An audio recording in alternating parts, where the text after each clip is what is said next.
always been loved and you're safe. And I just cried. I sat there and I cried for probably 45 minutes because it was like this the depths of my heart needed to hear this and needed to know that, and it was so true that I couldn't argue with it. And the other thing that came through in that experience was just read the Bible. And so it's funny, I look back on those like 3 years prior to that, and I was like, I didn't pick up the Bible one time. The closest thing I picked up to was Hindu books on Jesus.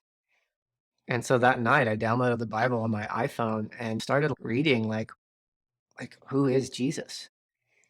And that wasn't the end of it by any means. Like that night I woke up in this just crazier spiritual experiences, stuff that was kind of manifesting Hindu realities, but they would feel I was starting to notice that there was a tinge that was off with these spiritual experiences. It was like they were almost cringy and I don't know, denser and didn't have my best interest in mind. Like they came with a flavor of like confusion and fear oftentimes. And so I woke up and I was like, okay, I can press into these types of experiences, but something's off with it. And so then the next day I go to the next ashram I was visiting on that trip, and I'd booked 2 or 3 weeks at Osho's ashram. And Osho was another famous mystic guru, and his perspective was to try and mesh all of these different traditions into one approach. And so he has this ashram that's in Pune in India, and in that ashram, there's statues and buildings that are dedicated to all these different gurus and prophets. So Buddha and Lao Tzu and Confucius, and there's a Jesus dorm and a few other people I can't remember at the moment. And there's energy healers and there's meditations and there's Sufi practices and yoga and crystals and all sorts of stuff. And so I get there and I'd signed up for this program like probably 4 months beforehand.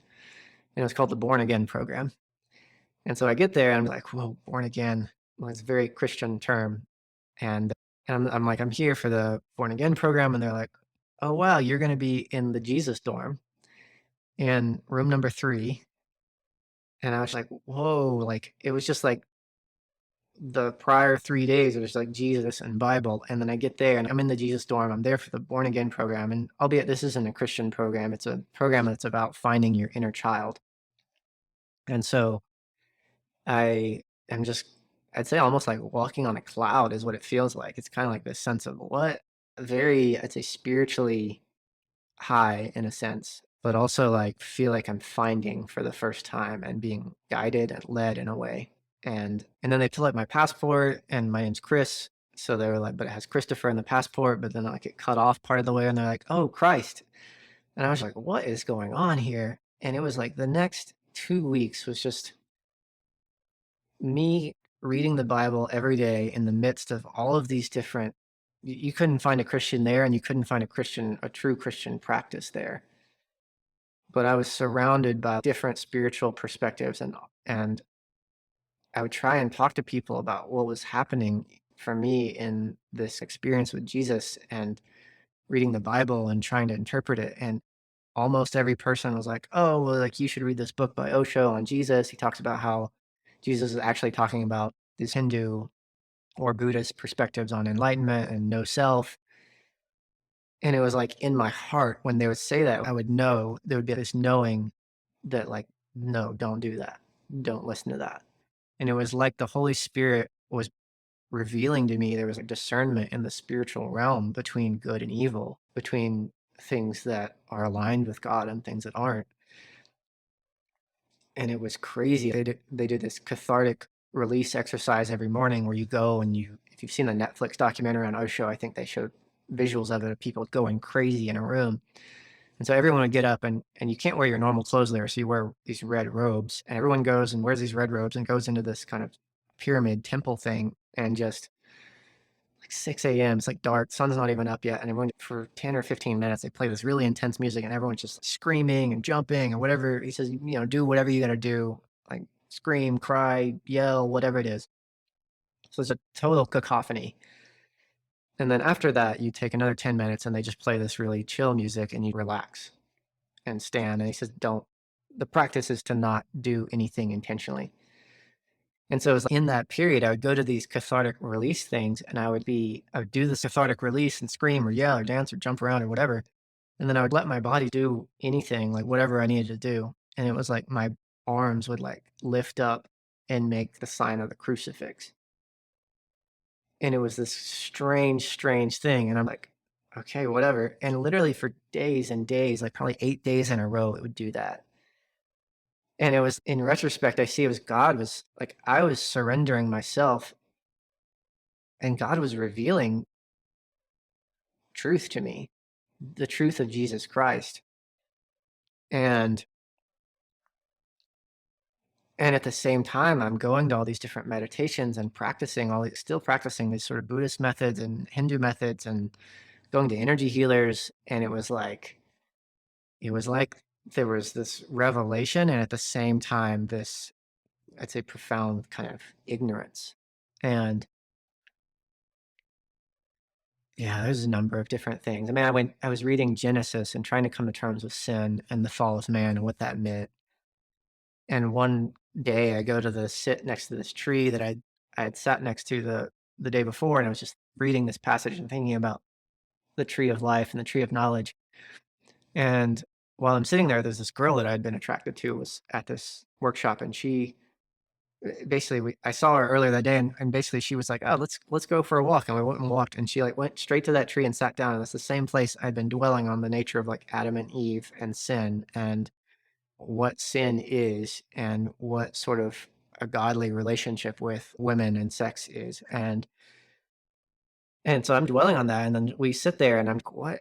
Like, this is profoundly weird. And the next morning I go to sit at this breakfast thing and there's this guy there who's kind of in this airy space. And I look at him and we end up talking about Buddhism and the sort of mind stream, the stream of consciousness that exists beyond yourself, but is related to the stream of nirvana. I don't know, I'd have to go but look back to the technical terms that Buddhists use for that. But talking about that, and then literally the same girl walks up and she has a plate of fruit and she offers it to me and she says, "Hey, do you want this fruit? I got to run to a thing." And I'd literally just been dwelling on the fall of man, Eve, and giving Adam the fruit. And it was like stuff like that was happening day in and day out. Another day I went for a walk and I was walking by myself down this kind of nature path. And I was just praying. I was thinking about like, what is sin and what does it mean to have faith and to know, like to listen and trust God? And I was like, if God is all powerful, then he can do anything he wants. But is it a sin to like challenge God? And so I'm on this path and I'm walking and there's a stone square, like a paver, half buried in the dirt. And I was thinking about the Ten Commandments and about the rules and about, I think I always had a hard time with the rules of Christianity. And so I see this stone tablet. I'm like, God, you could make that into the Ten Commandments like Moses. And, so is it a sin for me to ask you to prove that to me though? And I go and get close to the rock. I'm like, I don't know. Like, I don't know. And so I lift up this square tablet thinking that maybe God can turn it into a tablet and prove himself to me. And literally there's a green snake coiled up under this tablet. And I slam it back down. I'm like, oh man, okay. I take that to mean it is a sin. Whether that's a natural, obviously snakes hide under these types of things, but like, that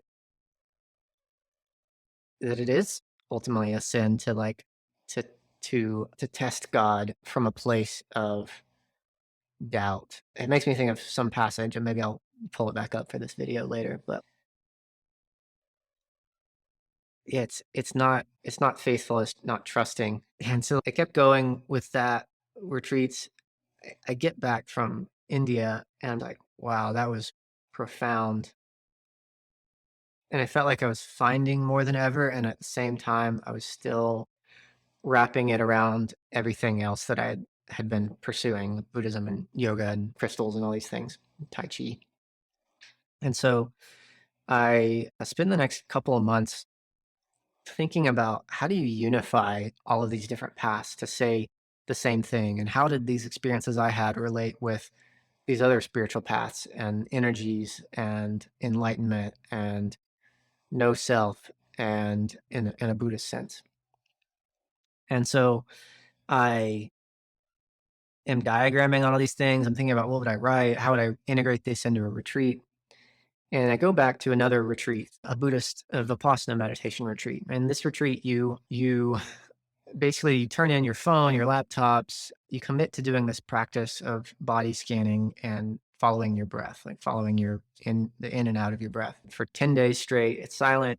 And there's also very little eye contact and there's no talking. So it's very internal, isolating in some sense. And you're sitting in meditation for 6 to 8 hours a day.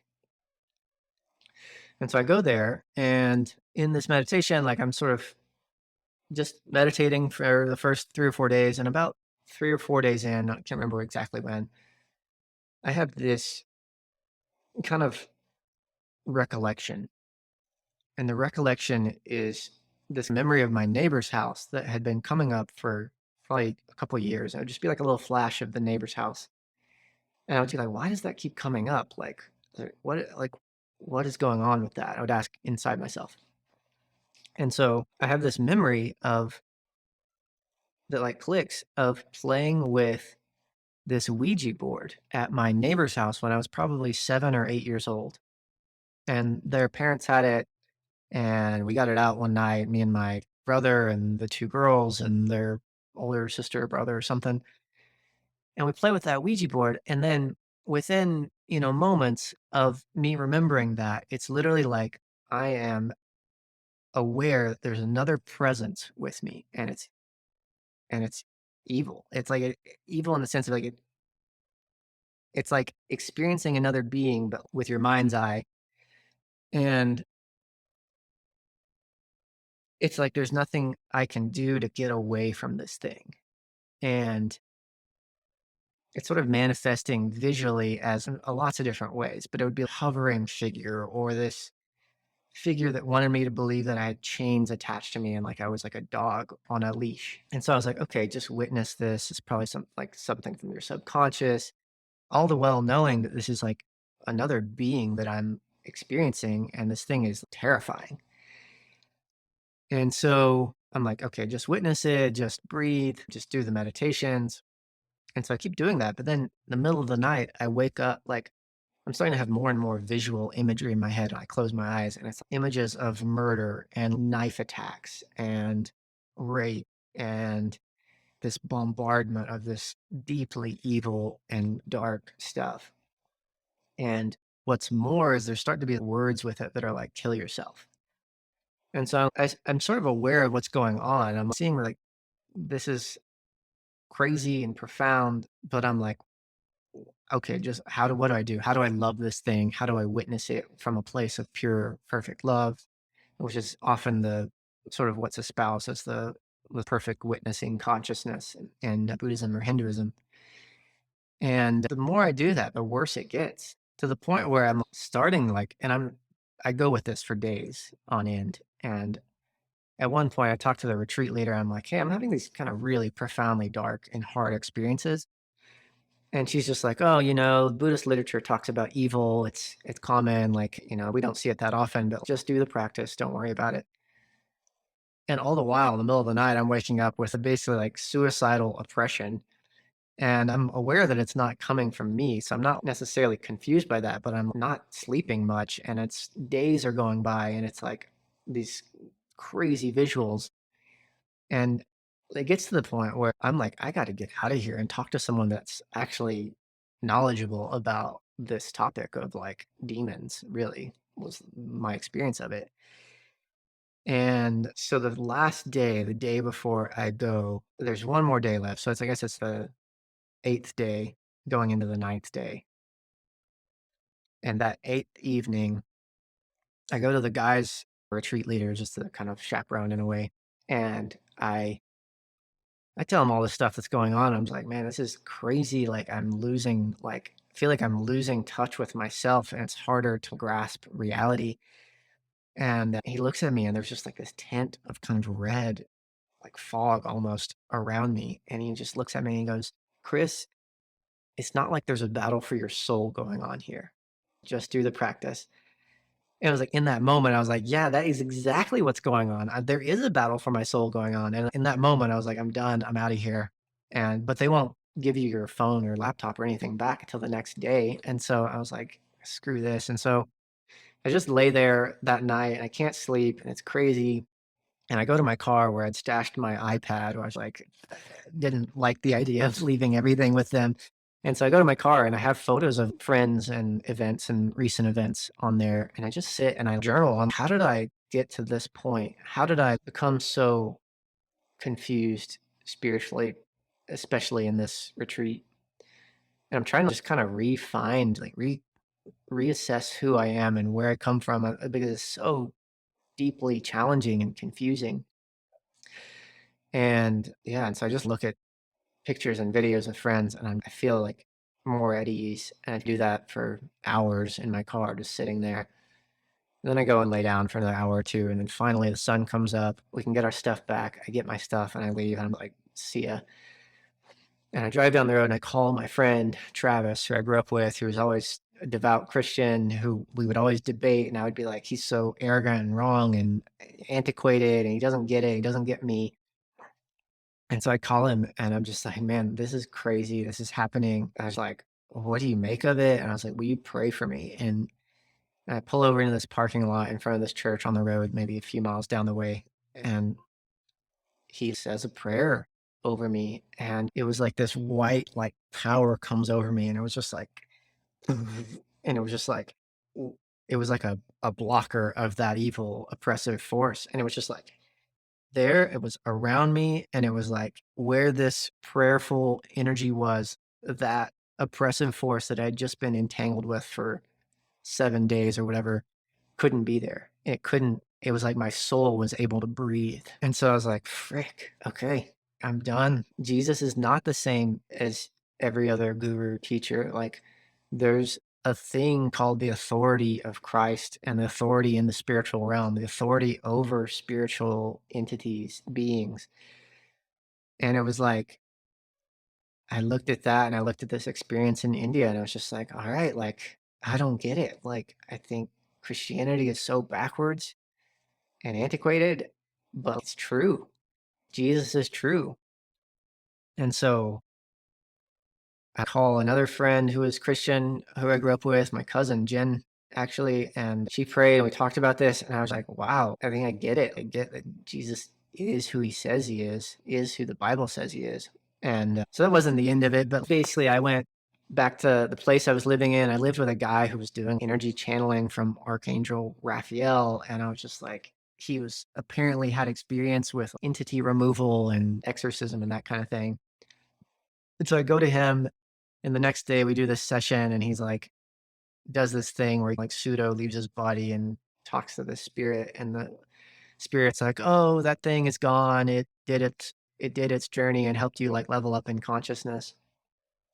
And all the while, I'm still aware of this presence. Like it didn't just disappear after my friend prayed over me, but it was like it gave me the clarity to know what how to relate to it and how to pray. And so I just started praying consistently. But the evil didn't go away. The oppression didn't go away. I mean, it took years to really fully feel free from that because I opened myself up so much with all of these different practices. And yeah, so basically I'm still praying, but then I go to this guy who's supposed to be knowledgeable about into spiritual entities, and he's saying that the spiritual thing is gone and it's done its job to like level me up in consciousness and blah blah blah. And all the while, I'm like, this thing is still here. I'm still aware of it in the spiritual realm. And yet he is perhaps listening to that thing. And I was like, oh my gosh. And I go to another friend who had experience and does this sort of process of, severing ties with entities and that kind of thing. And she's studies energy healing and had done that before. And so I go to her and another friend, and we do this session. It's like an hour and a half long, and there's all this energy and cathartic movement and stuff happening. And probably an hour and a half into it, I'm like, wait a second. And I realized that I'm not actually, there's not energy that I need to move to be free from this thing. I realized that I'm trapped in the same sort of cycle I'd been in before. But not just that, this person is following these sort of spiritual impressions and doing things that she feels she needs to do. And the other guy that's there is kind of doing the same. And I'm like, holy cow, these two people that I know, they're in the same world. This other guy that I know, they're all following these spiritual energies, but very succinctly and directly in my body and mind, I could, it was like spiritually feel, know that that was not, it was not leading towards the experiences I just had of freedom and peace and authority in the spiritual realm. And so I left that and went back to my house, and I was just like, holy crap, I have been totally deceived. And I'm in over my head. I'm surrounded by all these people that I developed these friendships with over the course of years of these spiritual practices and retreats and all of this stuff. And it was like, it kind of felt like the world was closing in around me. And so it was just crazy. And so I get to the point where there's almost like this lure to stay. I get to the point I'm like, I got to get out of here. And so I go for a walk on this hiking trail and I just pray. I'm just like, God, I don't get it. How is it that all of these paths aren't leading to you and you're not just working with whatever, system that people grow up in, or, like people in India have a certain way to get to God, and people in China have a certain way to get to God, and people in wherever in the Middle East have a certain way to get to God. Surely it's like that. And so I'm praying and walking and just having this kind of dialogue with God. And as I'm doing that, literally, I just stop and there's a snake in front of me. And I'd been hiking on this trail for months and I'd never seen any snakes. And the snake just starts to slowly, like micro slow, like just slow sliver across this trail in front of me. And I'm like, while I'm praying this, surely all these other paths are going to the same place. And it's just like, nope, nope, Chris, just stop, basically. And I keep going. I'm like, okay, God, like I'm just getting to the point where I'm like, all right, I don't know. And I keep going and still praying. I'm like, surely this other program I'm in that is more about kind of communication and catharsis and language, but it has very kind of Buddhist roots in the identity of self and perspective on psychedelics and healing and energy and all these things. But it's on the top level, it's kind of self-helpy, business helpy. And surely that program is okay though. And literally in that moment, my phone starts ringing. It's one of the leaders of that program. And another snake starts slithering across the trail in front of me. And I'm just blown away. I'm just like, all right, no, I'm on the wrong path. I've been on the wrong path. And so I keep going down the trail and I start praying. And it was like there was a subtle spiritual force that was just like guiding me to different places in my perception. And so it would go up to this tree and it's spring. So it'd go up to a tree and I'd see these green leaves growing out, like fresh young leaves. And then the sort of presence would direct my attention to a dead, cut off limb on the ground, brown leaves and everything. And it was over and over. And I was just like life, death, life, death, life, death. And I was like, okay, God, I get it. There is truth, there is life, and there's death. And as I keep going around this side of this trail, I get to this area where it like looks out over the San Francisco Bay, and the sun has come up, and I just come around this corner, and there's this moment of just glory is the only word I can say for it, but it's just like the glory of the Lord, of God. All of reality lights up and it shimmers. It's like going from looking at like an old cell phone screen back like 10 years ago where you can see all the pixels. It's like if that's reality normally, it like went from that to like 4K high definition, like everything's like four-dimensional, deep, bright, but it's all there. It's like these flowers and the sun and the greens of the grasses and the blue of the sky, and the whole thing just glows. And it was holy, like glory, like the glory of God, of life. And I was just, I'll never forget that. I can never forget that moment of God's nature. It was like I was getting just a glimpse of what truth and life is. And so just so humbled. I just keep walking and praying. And by the end of this trail, I just kind of like that same way that sort of presence was directing my attention to living leaves and dead leaves. It's like that attention gets directed inside myself, and I see life within myself. And I also see the death of the ways that I had been opening myself up spiritually, and the sort of evil that was completely opposed to life. It was 180 degrees. Like if the life was there, the death was couldn't be there. And I'd see the sort of de- evil, demonic, I don't know what you want to call it, but it was just like wanted to go completely the opposite direction. And I was like, all right, like I gotta I gotta commit myself to this. And so I go home and I call my mom and call her pastor, and I'm just like, I think I need to get baptized. And so I jump on the next plane out, red eye, fly back home, and get baptized in the lake near my mom's house in the morning at like 10 a.m. or something. And I kid you not, the next 3 weeks was just straight spiritual warfare. It was like I was committed and I was staking my claim in the sand. Like, this is the direction I'm going in. And I know what the truth is now. But it was like all the ways that I had opened myself up, it was like those doors were still open. And so I'm praying every day and reading the Bible. But it was like I would wake up. This is around the time that Notre Dame Cathedral caught on fire. And I literally wake up in the middle of the night one night and it's like pick up my phone and it was like there was this haze of just despair.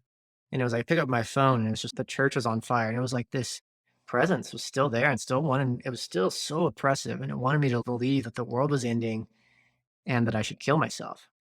But at this point, I know that I'm standing on the right side of the aisle and that I have safety, hope, power, authority in that faith. And so I wouldn't say it didn't so much affect me, but there were times that it caused me to be really incredibly frantic. And so like I'd be listening to music and like worship music and I would hear kill yourself in the lyrics. And I would just be like, what? And it was like that for off and on for weeks, just like trying to grapple with closing the doors, renouncing all of the things that I had done. And slowly over time and prayer and reading scripture, I just came to terms with we live in a spiritual world, just like the Bible says, like we live between principalities of good and evil, Ephesians 6, that it's not a battle of flesh and blood. It's a battle, it's a spiritual battle that we live in day to day, that sin is real, that evil works subtly. The Bible says that Satan comes as an angel of light, or that the wolf comes in sheep's clothing. The devil's not going to come to you and just be like, "Hey, I'm the devil." He comes to you, looking tempting, and be like, "Oh, I'll just give you some more bliss. I'll give you the ability to do whatever you want, no matter what. Like, I'll make you into God," is what he says. And like that is exactly what happens in this new age spiritual world. It's like you're told that you are God. And it's so absurd in retrospect, but I tried to believe that. Even at one point was like, maybe I'm like Jesus, like, but like reincarnated. And it's just like, I was totally ungrounded. And the way that you get so ungrounded is through the dwindling of yourself, your relationship with yourself. It says like, just detach from yourself, just detach from all these desires, just open up spiritually, just follow the energies, just tantrically follow the energies. And what those energies are is ultimately it's the principality of evil. It's the demonic moving you towards death, moving me towards death. And so I see that and saw that in retrospect. And that was all 3.5 years ago now, but it hasn't felt right to really share this story until now. As I've grown a lot in faith and yeah, I intend to continue growing in faith. And yes, I just lift you up, whoever's watching this, listening to it, just pray that there would be a revelation of truth and that the peace that surpasses understanding would be planted, yeah, and would just grow into fruition. And just pray for anyone that's struggling with seeking, with trauma, with the challenges and confusion of the enemy ultimately. And yeah, I hope this helps anyone who's seeking, who's looking to know the truth. The truth really does set you free, and I offer you my experience. Thank you for watching.